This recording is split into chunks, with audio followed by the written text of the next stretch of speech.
వీడి మొద్దు నిద్ర పాడైపోను. ఇక్కడ కర్ర ఎక్కడ తెచ్చింది? అరే ఊరుకోండి బామ్మగారు, పాపం రాజా పొద్దుపోయి ఇచ్చినట్టున్నాడు, కాసేపు పడుకోనివ్వండి. పొద్దుపై రావటం ఎందుకు, పొద్దు ఎక్కదాకా పడుకోవటం ఎందుకు? నీకు తెలవదు, నువ్వు వెళ్ళు.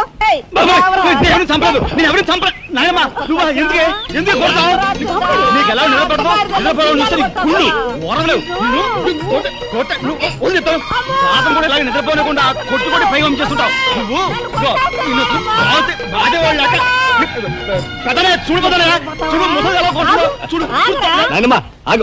ఏమిటే చిన్నారితో నీకేమిటి? నువ్వు నీ పెళ్ళ మిట్ట గారాబం చేయబట్టే ఆడు సోంబేర్లా తయారయ్యాడు. సోంబేరి గింబేట ఆగండి. మిట్ట మధ్యాహ్నం దాకా పడుకోవడం మూలంగా ఇంటికి ఉపయోగం, దేశానికి ఉపయోగం తెలుసా? దేశానికి? అవును మరి. నాలాంటి వాళ్ళకి ఉద్యోగం రాకపోవడం వలన స్ట్రైకులు చేసి బస్సులో తగలబెడతామా? అలాంటివి ఏమీ చేయకుండా యువతలు నిద్రపోవడం మూలంగా దేశానికి ఎంత ప్రశాంతత. ఏమిటినైనా లాభం ఏమ్మా, కానీ సంపాదన లేనోడు 3 పూట్ల మిక్కితే ఇంటికి ఎంత ఖర్చు? అందుకే అర్ధరాత్రి వచ్చి మిట్ట మధ్యాహ్నం దాకా నిద్రపోతాను. దాని మూలంగా రాత్రి భోజనం, తెల్లారి కాఫీ, టిఫిన్లు నీకు ఆదా కాదా? ఏనా ఇక పెద్దనే అంటావా? వాడు మధ్య తరగతి మనిషి, బోడు బరువు బాధ్యతలు ఉంటాయి, 10 మందికి సమాధానం చెప్పుకోవాలి కాబట్టి పొద్దునే లేవాలి. ఇక సీతమ్మ లాంటి వదులంటావా? ఇంటి చాకరీ బోర్డు అంత ఉంటుంది, ఆవిడ పొద్దునే లేవాలి. ఇక చిన్నయ్య ఇదిగో వీడు ఒక పుస్తకాల పురుగు, ఎప్పుడెప్పుడు ఐఏఎస్ పాస్ అయిపోదామని ఉంటుంది కాబట్టి తను పెందడే లేవాలి. ఇక చిన్నపిల్లలు పొద్దునే ఆడుకోవాలి, చదువుకోవాలి కాబట్టి వాళ్ళు పెందడే లేవాలి. నువ్వు నేను ఎందుకే పెందడే లేవటం? నా మాట విన్నాయనమ్మా, నువ్వు నాతో పాటు అర్ధరాత్రి వరకు గాలి తిరుగుడు తిరిగి ఇంటికి వచ్చి నిద్రపోయి లేటుగా లేచావనుకో, ఇంటికి ఖర్చు తగ్గుద్ది, నాకు నీ దశ తగ్గుద్ది. ముదిరిపోయావురా. చిన్నబాబు నీళ్ళు తోడుతున్నా, ఎంత పొగర్రా నీకు? ఉదయంతో చాకరీలు చేయించుకుంటావా? ఏంటి దొడాలి, సబ్బెట్టాలి, రఫాడించేస్తానేమనుకున్నావు? నువ్వు చేయాల్సిన పనులు ఉదయంతో చేస్తావు, నేను నిన్ను కేకలు పెడతావు అనుకుంటే నువ్వు ఎదురొస్తావా? అయినా ఈ వయసులో నువ్వు చేయాల్సిన పనులు ఏమిటి? ఏంటయ్యా? నాకు సేవలు చేసుకోవటం. ఏంటి? తాతయ్యకి ఎలాగో సేవలు చేయలేదు, నాకు సేవలు చేసుకో. దేవుడు మెచ్చి నీకు స్వర్గ దూరాలు తెలుస్తాడు. నిజమేనట్రా చిన్న? నిజమే ముసుదానా.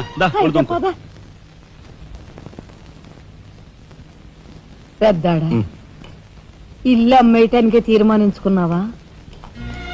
అమ్మకి తప్పేటట్లేదు నానమ్మా. మనకున్న అప్పులకి ఇల్లు కాదు కదా, ఈ వీధి మొత్తం అమ్మినా ఏమీ తీరం. నువ్వు నోరు మీరా? ఆడి మాటలకేం గాని మీ తాతయ్య రెక్కలు బొక్కలు చేసుకుని ఇల్లు కట్టించాడురా. నా బంధులో ప్రాణం ఉండగా అమ్మ నేను నన్ను చంపుకు తిన్నంత ఒట్టే. ఈ మాత్రం దానికి అంత పెద్ద పెద్ద మాటలు ఎందుకు లేనమ్మా? అమ్మలే ఆ తిప్పలేవో నేనే పడతాను. అన్నయ్య, అసలు గొడవేమీ లేకుండా నేనే చదువు మానిస్తే? అయ్యి బాబోయ్, భలేవాడివే, చదువు మానేస్తానంటావేంటి? నువ్వేదో కలెక్టర్ అవుతావు, ఇంటెల్ పాదిని ఉద్ధరిస్తావు అని మేమంతా నీ మీద ఆశ పెట్టుకుంటే తప్పురా అన్న. ఆ పని చేయకు. అవును, ఇప్పుడు నీ అయ్యే చదువుకి ఎంత ఖర్చు అవుద్ది? ఢిల్లీ దాకా వెళ్ళాలంటే 500 ఖర్చు అవుతుంది. ఆ పైన ఎగ్జామ్ ఫీజు, ట్యూషన్ ఫీజు, పాత బాకీలో కలిసి కనీసం 25,000 అవుతుంది. 25,000? మా బాబే అంతేనా? 25,000 అంటే ఇదిగో మా పెద్దనే సర్దుకుంటాడులే. సర్దుకో. సర్దుకోపోతే నువ్వు సర్దుకుంటావా? నువ్వు ఇష్టం మాట్లాడు.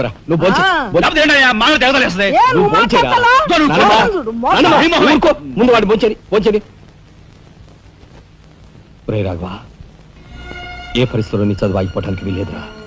ఎంత ఖర్చైనా సరే డబ్బు సంగతి నేను చూస్తాను. నువ్వు నీ ఏర్పాట్లో ఉండు. అదిగో వచ్చారు నీ గాడిద గ్యాంగ్. పూసే గాడిద వచ్చి మేసే గాడిదని చెడగొట్టిందంట. మెయిటివ్ అయిందిగా, ఇక లేచండు. నాయనమ్మా, సాయంత్రం వచ్చేసరికి మునక్కాయ కూరలో ఉప్పు చేపేసి వండి పెట్టవా? మునక్కాయన్ని ఉప్పు చేప వండి పెడతా. కొంటిదానా, మీ తాత ఇట్టగా ఏడిపిస్తూ తినేవాడురా. ఈడు అన్ని ఆయన పోలికలే. ఏంటి ఈ రోజు మన ప్రోగ్రాం? ఏముందిరా, షారా మామూలే. ముందుగా ఉద్యోగాల వేట, ఆ తర్వాత అమ్యూజ్మెంట్ పార్క్, కొడుకుసే వాళ్ళకి ఇల్లు చేరుకోవడం. హిందూ వదనకే నీ ఓటు. మనాడికి రాజకీయాలంటే ఇంట్రెస్ట్ లేదు, కానీ అప్పట్లో మనందరం కలిసి హిందూ వదన జిందాబాద్ అని ఉంటే ఈ పాటికి ఒక్కొక్కడికి 10 ఉద్యోగాలు ఉండేవి. హిందూ వదన జిందాబాద్. బోలో స్వతంత్ర భారత్ కే, బోలో స్వతంత్ర భారత్ కే.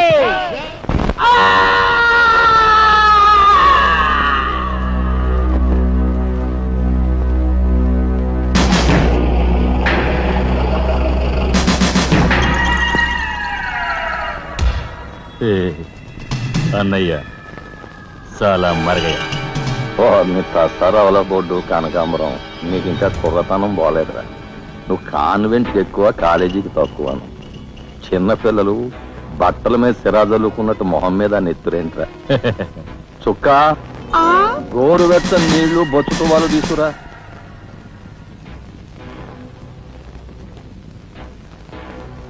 ఈ నీళ్లు తీసుకెళ్ళి మన గులాబీ మొక్కలకు పోయి ఆపండ్రా. ఒరే చలపతి కప్పెట్టడానికి ఎక్కువ తగలడ్డానికి తక్కువగా తయారయ్యాడు. చుక్క వీడు కార్మిక నాయకుడిన నా మీదే కాలరెత్తిలా అయిపోయాడు. పాపం సెండ్ ఆఫ్ ఇచ్చే. నీ తసారావుల బోర్డు భలేవాడువయ్యా ఎస్పీ. బెల్లం మీద ఈగలు, కళేబరాల మీద రాబందులు, నేరస్తుల మీద మీ డిపార్ట్మెంట్ భలేగా వాలిపోతారా, ఎలా పసిగడతారో గాని. చుక్క ఆ బేసిన్ లోపల పెట్టి పళ్ళెం పట్టరా. చూస్తారేంట్రా సార్, మా పోలీస్ డిపార్ట్మెంట్ ని మీరు వాడుకున్నంత ముద్దుగా మరి ఎవ్వరూ వాడుకోరు. I'm your fan. Thank you. వారి చేతికి మా చుక్క కన్నాంబకి ఎక్కువ, కాంచనమాలకు తక్కువ. Nice guide. ఏమిటి సార్, ఈ మద్దతు కూడా మామూలు పళ్ళేనా? అయినా అదేం తక్కువ అమౌంట్ కాదు, లకారం. నమస్కారం ఎస్పీ గారు. నమస్తే. హాయ్ చుక్కి. ఏమండి, ఒక కేసు తెచ్చాను, మర్డర్ చేసి పెట్టాలి. ఏమయ్యా సిద్ధాంతి, నీకేమైనా మతిపోతుందా? మద్దళ్ళ గురించి పోలీసు వారి ముందు జంకు గొంకు లేకుండా మాట్లాడేస్తా. ఆయన దగ్గర మనకు జంకెత్తుకండి, ఆయన బళ్ళు ఆయనకు ముడుతూనే ఉందిగా. ఎటు వచ్చి ఓ పక్క మర్డర్ కేసు చూపిస్తున్నాను, మరో పక్క మరణ మొత్తాలు పెడుతున్నాను. నా విషయంలోనే అంత చిన్నదో చూస్తున్నారు. ఇది ఏమైనా బాగుందో చుక్క? మా సిద్ధాంతి శనిగ్రహానికి ఎక్కువ, శుక్రగ్రహానికి తక్కువ. చదువు నవ్వుని పళ్ళుని ఒకేసారి మూసేయి. ముందు కేసు మాఫీ చేసే పని చూడు. ఒకటే ఉంది. ఏ ప్యాడ్ పెట్టుకొచ్చా కక్కుర్తి.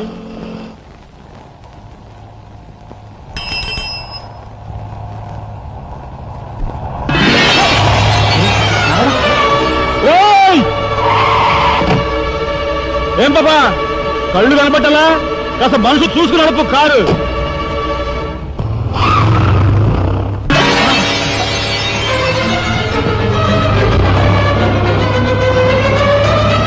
ఎంత పొగర్రా దీనికి.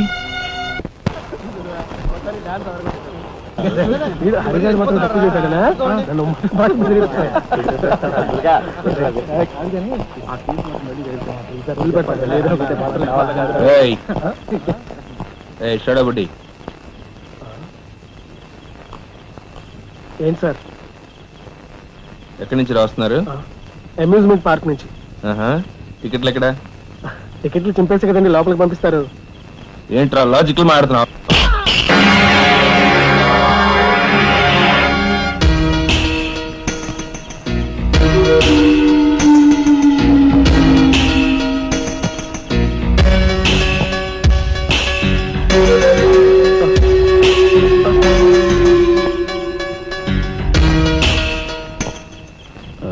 ఎందుకు సార్ మా వాడిని కొట్టారు? పక్క వీధిలో కార్మిక నాయకుడు మర్డర్ జరిగింది. ఆ మర్డర్ చేసింది మీరే కదరా? ఏంట్రోయ్, డ్యూటీ దిగిపోతూ మందు కొట్టి ఇంటికి వెళ్తున్నారేమో అని డౌట్ వచ్చి. ఏంట్రా కూర్చో.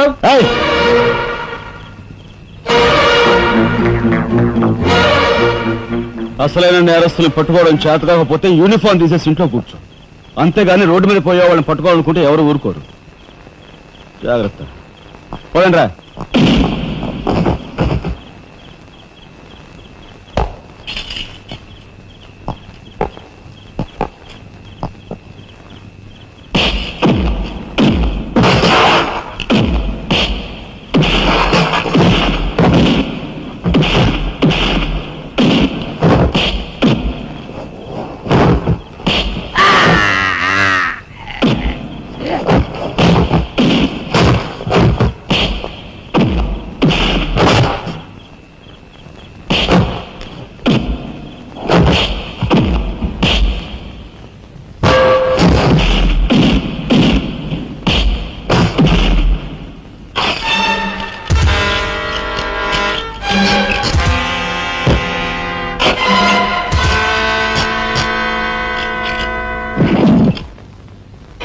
పోలీస్ ఇన్స్పెక్టర్ అయ్యి ఉండి వాళ్ళతో దెబ్బలు తింటాను, నీకు సిగ్గు లేదు?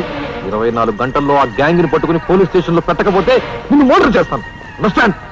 వాడేదో నీ పోలికలతో పుట్టాడు కదా అని కాస్త గారాబం చేశాను అంతే. నెత్తి కూర్చున్నాడు. ఏ లోకల్లో ఉన్నావో ఏమో.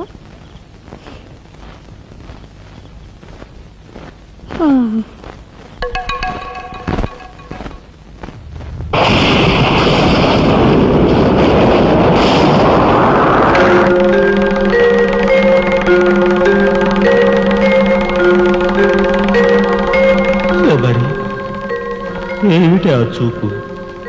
నేను గుర్తుపట్టలేదా? అయ్య నా దేవుడు, నువ్వా? అయ్యా, నన్ను తాకరాదు. ఆత్మరూపంలో ఉన్న నన్ను తాకితే మాయమైపోతాను. అపచారం అపచారం. అయ్యా, పచ్చికుండగా ఒక్క రోజు కూడా గడ్డం మాయనిచ్చేవాడివి కాదు. మగ మహారాజులాగా మెలమెల మెరిసిపోయేవాడివి. ఇప్పుడేంటయ్యా గడ్డం అట్ట మాసింది? అదక్కడి రూలు. ఏమిటి చిన్నాడి మీద విరుచుకు పడుతున్నావట? వాడు ఒట్టి అల్లరాడైపోయాడయ్యా. వాడిని ఇంటికి రాని వాడి కాళ్ళని కొడతాను. ఎంత పొరపడుతున్నావు శబరి? చిన్నాడంటే ఎవరనుకున్నావు? ఎవరు? నేనే. నీ మీద మమకారం చావక, ప్రేమ తీరక మళ్ళీ వాడి రూపంలో జన్మించాను. వాడే నేను, నేనే వాడు. నువ్వా? చిన్నాడిది నీ అంశ? ఒట్టు. మరి ఇన్నాళ్ళు నువ్వు నాతో చెప్పలేదేమయ్యా? ఆ ఐడియా నాకు ఇప్పుడే వచ్చింది ప్రియ.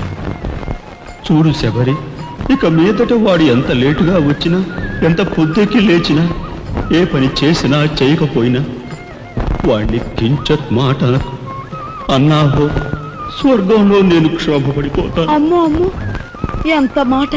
వాడికి ఏమన్ను? అయ్యా, రాకొచ్చావు 4 మెతుకులు తినేళ్ళవా? నాకంత వ్యవధి లేదు శబరి. అవతల స్వర్గంలో నా కోసం రంభ, ఊర్వశి, మేనక డాన్స్ చేయకుండా ఎదురు చూస్తూ ఉంటారు. శబరి, ఏమిటా అలక? సహజమే.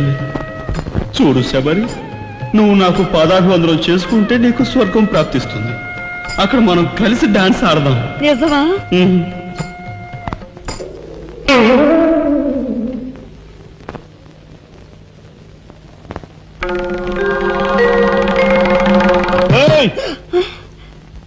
వస్తున్నా వస్తున్నా వస్తున్నా.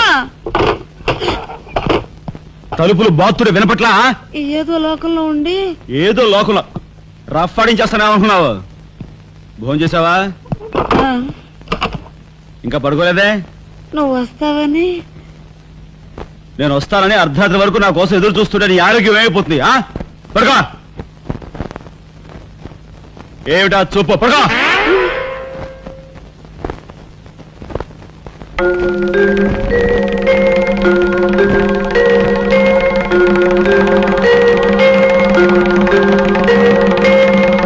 ఏమండి, రాఘవ్కు పంపించాల్సిన 25,000 గురించి ఏం ఆలోచించారండి? అదే అర్థం కావటం లేదు లక్ష్మి. ఆ 25,000 సంగతి అలా ఉంచు. కనీసం ట్రైన్ ఛార్జీలకైనా ఇచ్చి 4-5 రోజులు ఎలాగోలా ఆ 25,000 పంపిద్దామని చెబుదామన్నా ఈ 500 అయినా పుట్టేటట్లేవు. ఒక పని చేయండి, నా దుద్దులు తాకట్టు పెట్టి. వద్దు లక్ష్మి, వద్దు. ఈ సంగతి తెలిస్తే రాఘవ అసలు చదివే మానేస్తానంటాడు. నేనే ఇంకో ప్రయత్నం ఏదైనా చేస్తాను. గురు, బ్రహ్మాండమైన ఐడియా. ఈ డొక్కు కెమెరా అమ్మేస్తే కనీసం 200 రావచ్చు. నేను 10th క్లాస్ పాస్ అయినప్పుడు మా నాన్నగారు కొనిచ్చిన వాచ్ ఇది. ఇది అమ్మితే 100 గ్యారెంటీ. ఈ కళ్ళజోడు ఉండ్రా, ఇవన్నీ అమ్మగా వచ్చిన డబ్బుతో కనీసం మా అన్నని ఈ రాష్ట్రంలో దాటించలేం. ఇంకా 5 రాష్ట్రాలు దాడాలతాను. అదేమి చూడరా. 2,000కి 1 రూపాయి తక్కువ అయితే కెట్టదురంటే జిడ్డులో పట్టుకుంటారు. అయ్యో, ఏం జెంట్లమన్ గారు, ఏంటి గొడవ? ఏం లేదు బాబు, మా ఇంట్లో అద్దెకున్న మనిషిని ఖాళీ చేయించి పెట్టవయ్యా అన్న. కాస్త రవిడేజం చేసి దానికి 2,000 అడిగాడు. కొంచెం తగ్గించుకోవయ్యా అన్నాను. చాచి లంపకాయ కొట్టాడు. ఇదిగో మధ్య బేరం, 1000 రూపాయలు ఇస్తావా? నీ ఇల్లు ఖాళీ చేయించి పెడతాం. 1000 రూపాయల? అయితే పదండి. ఏంటి పదండి, అవన్నీ మా వల్ల కాదు, మా గురువు వల్లే అవుద్ది. అడ్డుగో. నమస్కారం గురువు గారు. 1000 రూపాయలకు మంచి బేరం ఒప్పుకున్నాం గురు. నువ్వు కొంచెం రౌడీజం చేసి ఇల్లు ఖాళీ చేసి పెట్టాలి. రౌడీజం చేసి పెట్టాలా? రఫ్ ఆడిస్తాయేమనుకున్నావా? పాపం ఆయన ఇల్లు ఆయన ఖాళీ చేసి పెట్టడంలో తప్పే ఉంది. న్యాయమే కదా, ఒప్పుకో గురు ప్లీజ్. అంతేనంటావా? సరే బాబు, ఒక మాట, అది సామాన్యురాలు కాదండి. రాలు అంటున్నాడు. కొంపదీసి ఆడదా? అవునండి. ఆడదాని మీద నా ప్రతాపం చూపించడమా? సిగ్గులేదు. పోతలే. బాబు, మీరు ఒక్కసారి వచ్చి చూడండి. అది ఆడది అనుకుంటే మీరు తలొకతోనూ నన్ను తన్నండి. ఇదెక్కడ ఆడదురా అనుకుంటే మీ హెల్ప్ మీరు చేయండి, మీ డబ్బులు మీరు తీసుకోండి.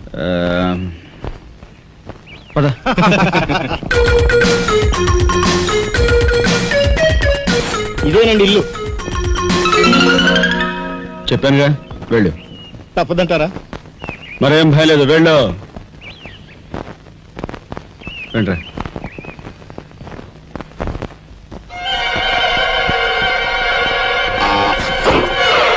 ఏరా మా ఫ్యామిలీ రోడ్డు మీద ఉందమ్మా. అందుకని ఆ చేస్తారా? నీవంతా నా శీలం దోచుకోలేక ఈ కన్యాకుమారి శీలం. చాలా తప్పదు తల్లి. అయ్యా అమ్మా, వద్దు వద్దు అన్నాను, వెళ్ళు వెళ్ళు అన్నారు. తీరా లోపలికి వెళ్ళి చూస్తే అది మాత్రం ఆడదు కాదండి బాబు. దీని సంగతి నేను చూస్తా.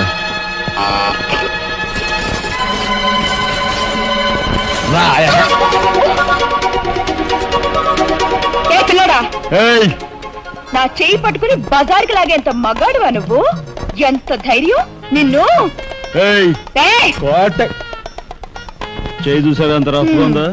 నాతో పెట్టుకోకు, రఫ్ ఆడించేస్తా. నువ్వు నాతో పెట్టుకోకు, నీ పని చెప్తాను. సూరమ్మత, అప్పాయమ్మ, వెంకాయమ్మ, సీతమ్మత. పొడుస్తా. పీకు, నీ బోర్డు పీకు. ముయ్, ఈ కత్తి ముయ్. పొడుస్తా. బోర్డు పీకో. కత్తి ముయ్. బోర్డు పీకో. రాయ్, మీరు లోపలికి రండి రా. దీని తాలూకా ఏది దొరుకుతా తీసి బయటపడండి. హలో మేడం, ఒక్క ఫోటో. Just wait. గొంతు పొడుస్తా. పోదలే పీకో.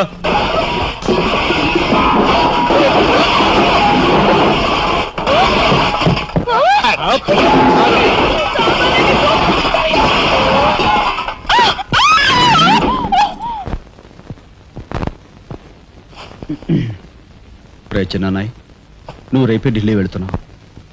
వారం తర్వాత ఆ 25,000 నీకు అన్నయ్య పంపిస్తాడు. ఇదిగో నీ ప్రయాణపు ఖర్చులు 500. ఏంటి అన్నయ్య ఏమన్నాడా? అన్నయ్య ఆజ్ఞ అనుకో, నా రిక్వెస్ట్ అనుకో. ఇస్తున్నాను, తీసుకో. ఈ డబ్బు నీకెక్కడిది? యక్ష ప్రశ్న వెయ్యొద్దు. ఇస్తున్నా, తీసుకో. అంతేగాని ఎక్కడి నుంచి వచ్చాయి, ఎలా వచ్చాయని డీటెయిల్స్ మాత్రం ఆ అడగ. డబ్బులు నీకు ఎక్కడైరా? చెప్పానా, యక్ష ప్రశ్న అడుగుతున్నది నేను. ఎక్కడదా ఈ డబ్బు నీకు? అన్నయ్య చిక్కు చిక్కు. అదే ఈ డబ్బు ఎక్కడదా నీకని అడుగుతున్నాను. చెప్పరా? అలా దబాయిస్తా ఉంటానే. నేను దొంగతనం చేసినట్టు, జోబులు కొట్టేసినట్టు. అయితే రౌడీ చేసి సంపాదించావా? నాన్న రౌడన్ గాను. అయితే అప్పు చేసావా? అది చేయికి ఇది చేయికి ఇంతలో నేను నీకు ఇంత డబ్బు ఎలా వచ్చిందిరా? ఏమిట్రా పెద్దోడా దబాయింపు? వాడు ఏం చెప్తే అది నిజం. వాడు ఎవరనుకుంటున్నావు? సాక్షాత్తు అన్నయ్య, ఇప్పుడు వివరాలు ఏమీ అడగద్దు. అన్ని తర్వాత వివరంగా చెప్తాను. వివరంగా చెప్తాడు. వదినా, తప్పు. వదినా, వదినా. ఏం బాబు? ఇదిగో వదినా, అన్నయ్య కోరిక ప్రకారం నీకు పట్టు చీర, బంగారు నగలు. బంగారు నగలు? బంగారు నగలంటే బంగారు లాంటి గిల్ట్ నగలు. అయితే రాత్రి మేము మాట్లాడుకున్న మాటలు. అన్నయ్య, ఇప్పుడు వివరాలు అడగద్దు, అన్ని తర్వాత వివరంగా చెప్తాను అన్నానా? ఇప్పుడు వివరాలు ఏం అడగద్దు, తర్వాత అన్ని వివరంగా చెప్తానన్నాడా? ఆ వివరాలు నేను చెప్తాను. అమ్మని, ఇది ఇంటి దాకా వస్తుందని తెలిస్తే అక్కడే నరికి పాతేసేవాడిని. ఎవరమ్మా నువ్వు? సామాన్తో పాటు దిగిపోయావు.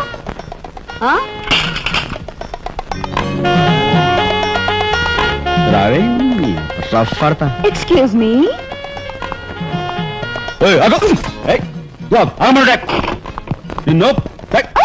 ఏమిటి ఏమిటి దౌర్జన్యం? ఇంట్లో వచ్చింది కాకుండా గది గది వెలుగుతున్నావా? నా శీలం ఏ గదిలో భద్రంగా ఉంటుందో చూసుకుంటున్నాను.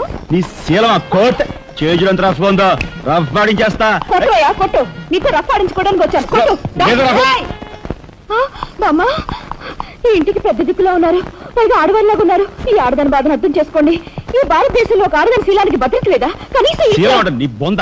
ముందు నీ బొత్తాలు భద్రంగా పెట్టుకో. నా శీలం బామ్మగారు చూసారా? మీ ముందు ఇలా చూస్తున్నాడు.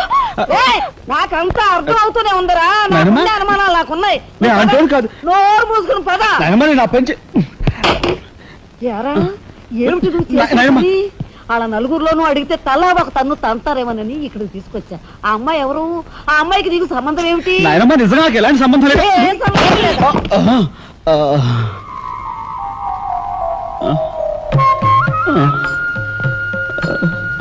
శబరి, ఏం జరిగింది? అయ్యో దేవుడు, నువ్వు వచ్చావా? అవును శబరి, నా శబరి ఆవేశం చూసి ఏం జరుగుతుందా అని వచ్చాను.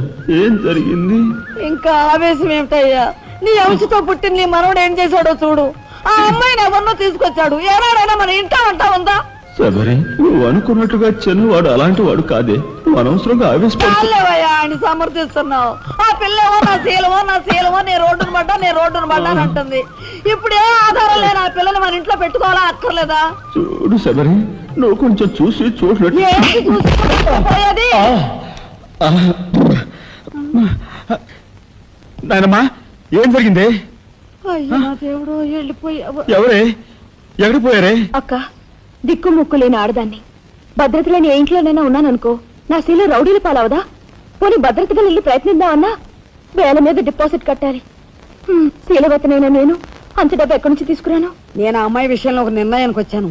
నువ్వు నాకు అడ్డు పడ్డావో నా మీద ఒట్టే. నాయనమ్మా, నీకు అనుకూలమైన ఇల్లు దొరికే వరకు నువ్వు ఇక్కడే ఉండమ్మా. నిజమండి? అవునమ్మా, నువ్వు ఇక్కడే ఉండు. బామ్మ, తప్పుకోండి చిన్న బాబు గారు. బామ్మ, మీరైనా నా బాధను అర్థం చేసుకున్నారు. నా రూమ్ ఎక్కడా? రైటా లెఫ్టా? రైటే, బాత్రూమ్ ఉంది, వెళ్ళు. ఎవరు మీరా? ఇటు వెళ్ళమ్మా. థ్యాంక్స్ బామ్మ. తర్వాత చూసుకుంటా. రఫ్ ఏమిట్రా వేలు చూపిస్తున్నా? ఒకవేళ అదే మొత్తం 5,000 చూపించి ఇక్కడే ఉండు అంటున్నాను. ఏమిట్రా, ఏం మీ జరిగింది? ఫ్రెండ్స్ అందరినీ పోలీసులు వ్యాన్లో ఎక్కించుకొని తీసుకెళ్తున్నారు.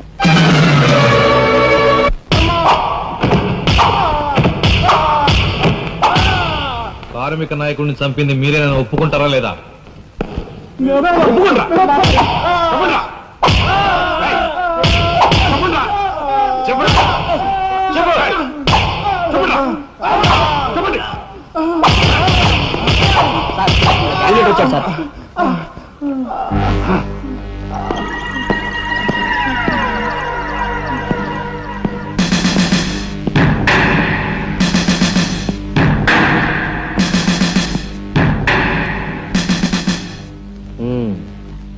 నువ్వేనా తొట్టి గ్యాంగ్కి లీడర్వి? తొట్టి గ్యాంగ్ కాదు, అనుకుంటే ప్రాణాలు తోడే గ్యాంగ్. ప్రాణాలు తోడే గ్యాంగ్. అందుకే ఆ కార్మిక నాయకుడు ప్రాణాలు తోడేశారు, అవునా? ఏమిటి? మర్యాదగా నేరం ఒప్పుకో, లేకపోతే మేమేం చేస్తాం మాకే తెలియదు. మీకే తెలీదా? పాపం ఆయనకే తెలీదంట.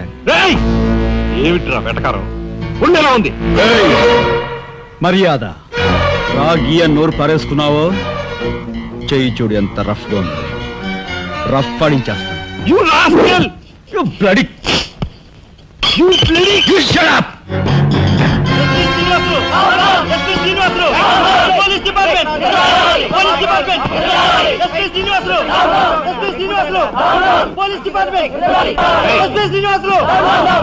ఒకసారి ఆగాలి. కార్మిక నాయకుడిని చెప్పింది ఏకాంబరమేనని నేను జర్నలిస్ట్ గా పేపర్ లో రాశాను కూడా. ఆ విషయం ఊరందరికీ తెలుసు. అయినా మీరు ఎందుకు యాక్షన్ తీసుకోరు? ఏమంటా కబుర్లు చెప్తున్నావు? కబుర్లు కాదు, జనం దగ్గర ఉన్నవి కంకర్రాళ్ళు. ఒక కార్మిక నాయకుడు దారుణంగా హత్య చేయబడితే మీ డిపార్ట్మెంట్ ఏం చేస్తుంది అని ఈ జనం మిమ్మల్ని నిలదీయడానికి వచ్చారు. దోషుల్ని లోపల పెట్టి తగిన విధంగా శిక్షించి అసలు విషయం రాబడుతున్నాం. ఇందులో మీరు వచ్చారు. ఎవరండి దోషులు? నిరుద్యోగులైన ఆ యువకులు మీ పోలీసు వాళ్ళకి దోషుల్లా కనిపిస్తున్నారా? నిజమైన దోషులు ఎవరో నేను చెప్తాను. నా దగ్గర కొన్ని ఆధారాలు ఉన్నాయి. మీకు చావుంటే చేయగల దమ్ముంటే వాళ్ళని పట్టుకోండి. అంతేకాని అమాయకులు నిర్బంధించి రాక్షసంగా ప్రవర్తిస్తే మా పత్రికా లోకం చూస్తూ ఊరుకోదు. నిజాన్ని నిర్భయంగా రాసి దేశానికి సార్ చెప్తుంది. సభాష్ మిస్టర్ దాశరథి, మీలాంటి జర్నలిస్టుల వల్ల నిజంగా దేశానికి ఎంతో మేలు జరుగుతుంది. Thank you very much. నిజాలు తెలుసుకోకుండా ఇలా పశువులా ప్రవర్తించి మీ పోలీస్ డిపార్ట్మెంట్ పరువు తీకు. సిగ్గుచేటు. పోలీసులు! పోలీసులు! Police department! పోలీసులు! పోలీసులు! అసలు ఎత్తుకుల్ని! అసలు ఎత్తుకుల్ని!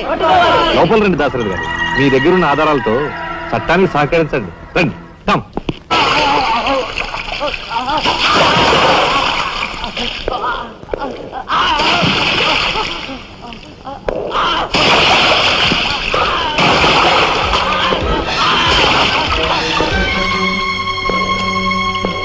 ఏమయ్యా జర్నలిస్టు, నాలాంటి వాడితోనూ ఎస్పీతోనూ తగువ పెట్టుకుని ఎందుకయ్యా చావు కొని తెచ్చుకున్నావు?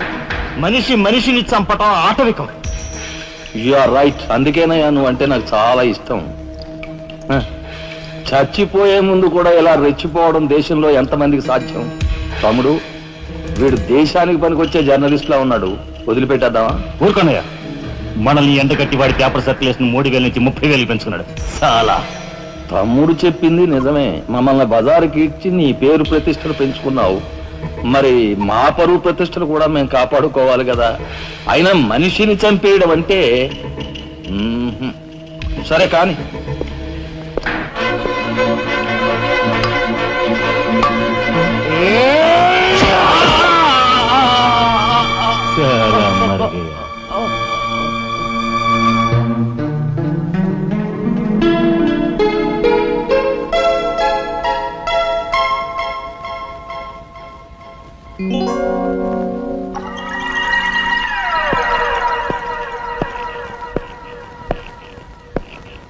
స్టీల్లోంచి ఇత్తడిలోంచి వెండి పళ్ళెం బాగానే కొడుతున్నారు ఛాన్స్.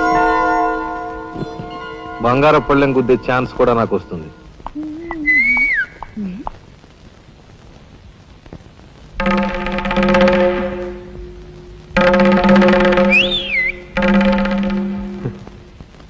ఏమిటా చూపు? నేను మావాడు ఒకేలా ఉన్నావునా? అదంతేలే. అవును, నీకు మావాడంటే చెయ్యిలా చూపించి నాలుగు మడత పెట్టి చెయ్యి చూసావా ఎంత రఫ్ గా ఉందో? రఫ్ ఆడించేస్తాను, జాగ్రత్త. నువ్వు అంటుంటే నాకు ఉంటుంది. మరి అయితే ఇంకా ఆలస్యం ఎందుకు? నువ్వు కూడా రఫాడించా. మా ఇంటి ఆడొస్తుంది.